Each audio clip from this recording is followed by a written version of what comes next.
So women connect and men disconnect. Women are designed for emotional connection. And we're going to get into how all that operates later on in the video with cardiology and neuroscience and psychology. But just on a base level, right brain, compassion, nurturing, empathy is the emotional connection. So this is a kind of a misfire, a kind of over application of women in one sense, but also the way women kind of figure out how to move forward is by connecting emotionally and then figuring it out. Where men make a more logical decision because the left brain is logic. Okay, that's fair. So, okay, empathy. Okay, unfair, okay, no empathy because men discern, women connect.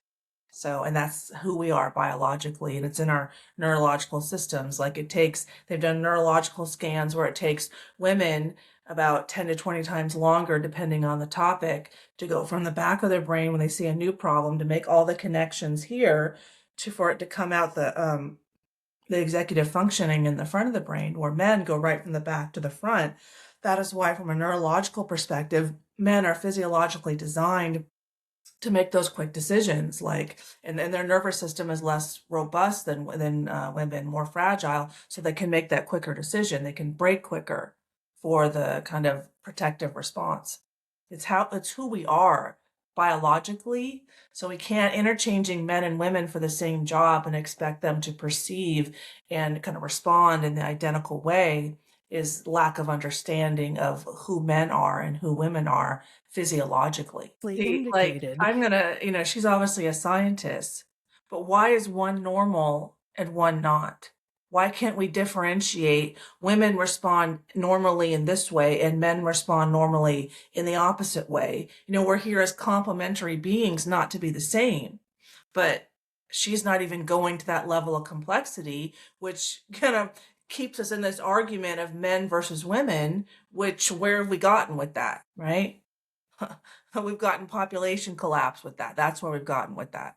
And kind of the trail end, the downstream impact of the war of the sexes is okay, no babies. And then, well, we'll just have no sexes. But, I'm sure that won't happen. But that's the natural end of that. Yeah, exactly. The universe is a mirror. She's projecting herself into this whole situation and not able to look at it objectively. And she's a scientist, but she's a woman, so she's connecting emotionally, which is what we expect of women. Do you see the challenge with having women do science? And I'm not saying they can't do science, but here is a huge issue of a woman doing science, injecting her own challenges with men and, aligning more with men. So she's more in her masculine. She's out having a career, doing logical analysis, and less aligning with her feminine aspect, which is natural and normal for women to connect with empathy.